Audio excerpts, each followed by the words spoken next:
Welcome to Primetime Analysis. I am Victor Onyango. Now, many Kenyans have been surprised by the current political conversation that is going on across the country. The question about the looming handshake between Raila Odinga and William Ruto. Many have asked themselves whether Raila Odinga will accept to go for this deal, or whether William Ruto and his diehard camp will accept to go and have a conversation with Raila Odinga. But critical details are emerging of a well-orchestrated plan to ensure that a truce between Raila Odinga and William Ruto are arrived at. In fact, you will know that one of the main responsibilities of the National Intelligence Service is that they provide the government with timely intelligence to inform every decision that is being made. And the intelligence that was provided to President William Ruto indicates that the country had already gone to the opposition and that they were already listening to every call that the opposition party was making.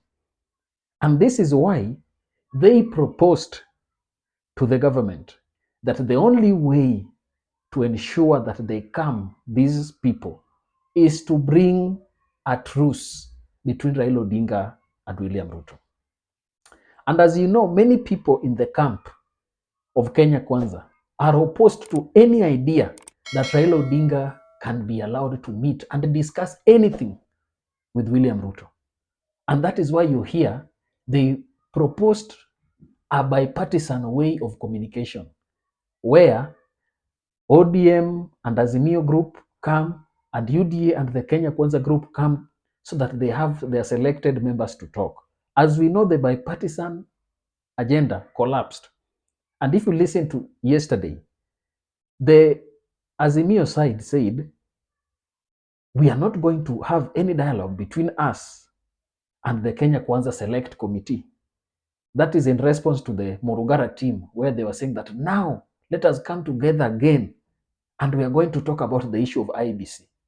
And mind you, the IBC selection panel has said that they are going to shortlist those who have qualified for the post they advertised.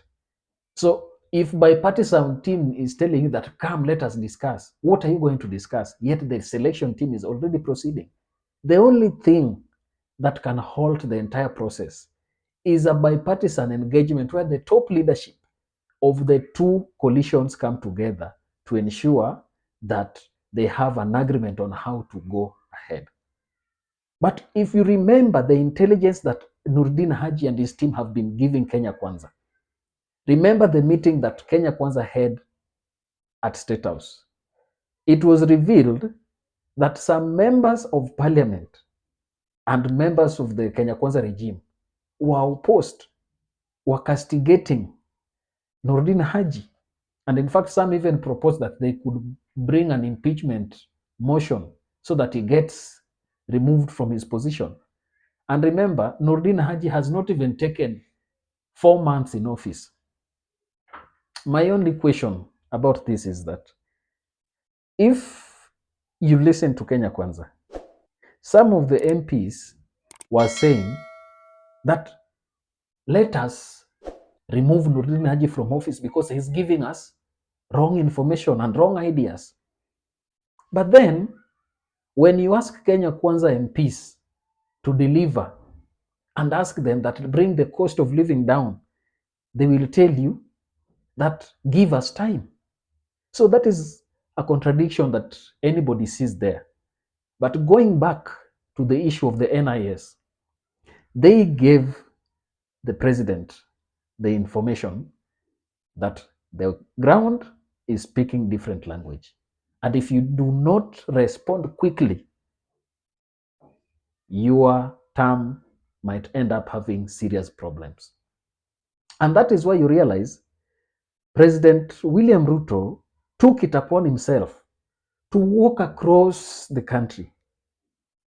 Remember, he visited Tarakaniti, he went to Muranga, he has gone to Kericho, he has also gone to Taita Taveta. He's also headed to Mombasa. I think over the weekend he's headed to Mombasa. So he is going back to talk to people and to find some people who can be bought so that he can make them his mouthpiece to speak his message in those regions.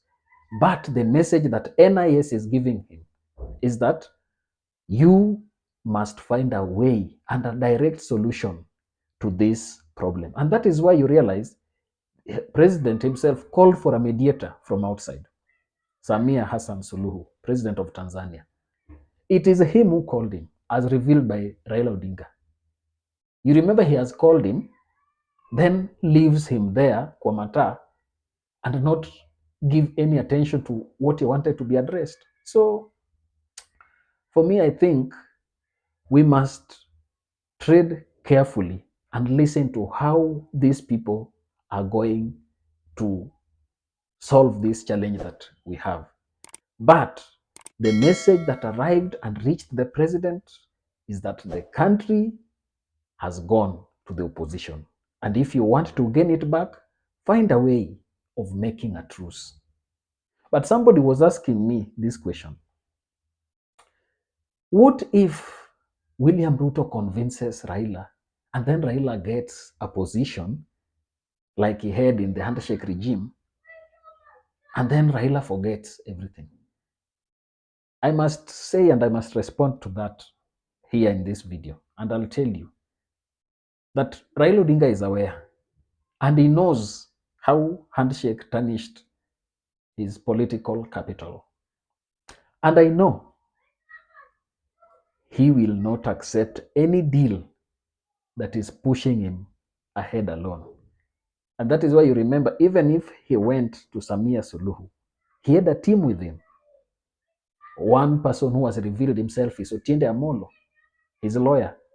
They went together. Others are not revealed.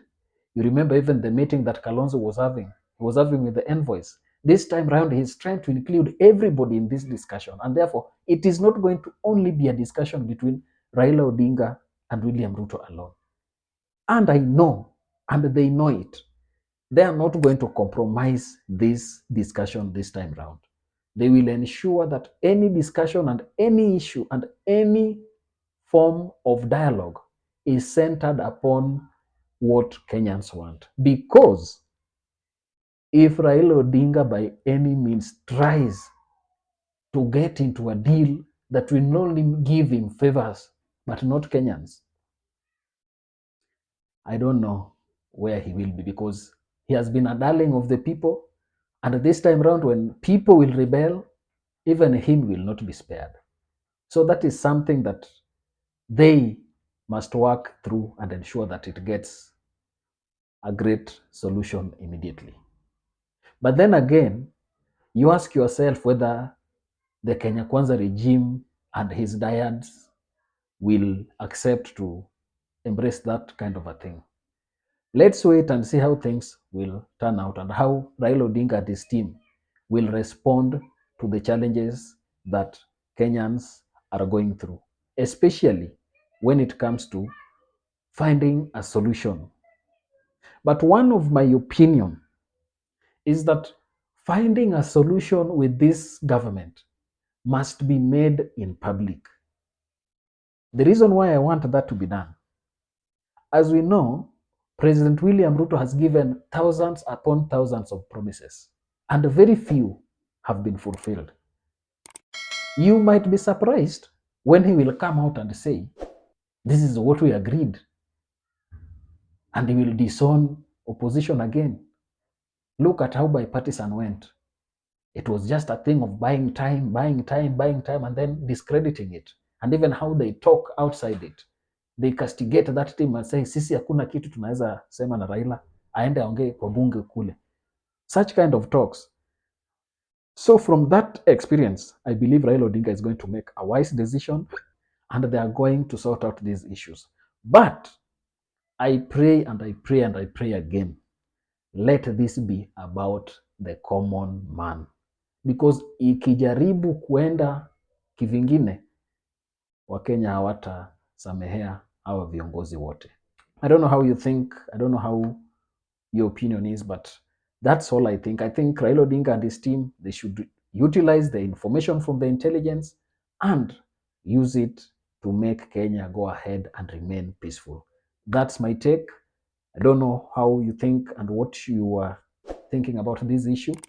Get communicating down in the comment section. And please remember to subscribe, like the video, and also you can share to a wider audience. Thank you, and may the good Lord bless you for me. Bye bye.